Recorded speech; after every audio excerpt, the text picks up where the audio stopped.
अस्सलाम वालेकुम। अब जो डायरेक्ट प्रूफ का टॉपिक है उससे रिलेटेड आपको एग्जांपल्स क्वेश्चंस देने हैं और ये क्वेश्चंस भी पेपर में कंसीडर किए जाएंगे।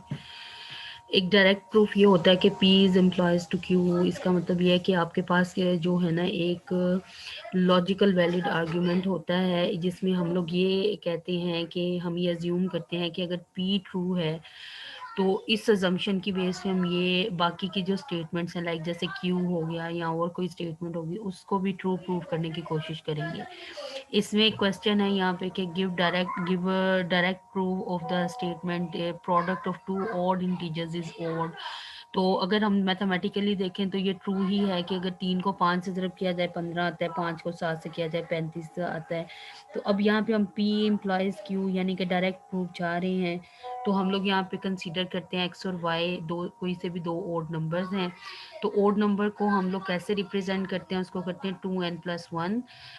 x को हम इस तरह कर लेंगे और y को भी, क्योंकि ओड नंबर करना है तो वहाँ पे हम 2m+1 ले लेंगे। ठीक है, अब ये ओड नंबर को हमेशा ऐसे ही रिप्रेजेंट किया जाता है 2n+1 या 2a+1 या 2x+1। क्यों? क्योंकि अगर यहाँ पे मैं 1 ऐड करूँ तो यहाँ पे आप देखो जो वैल्यू बनेगी वो क्या बनेगी 3। ठीक है, अगर मैं यहाँ पे 2 ऐड करूँ तो क्या बनेगा 5 and result is always odd.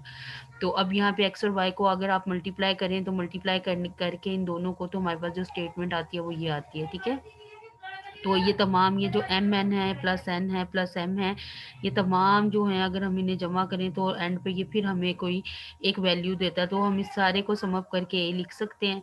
तो जो हमारे पास एंड एक्सप्रेशन आता है इस पूरी इक्वेशन को सॉल्व करके वो अगेन 2a+1 आता है। तो 2a+1 वही पैटर्न है जो ओड के लिए हमने यहाँ पे 2n+1 या 2m+1 यूज किया था।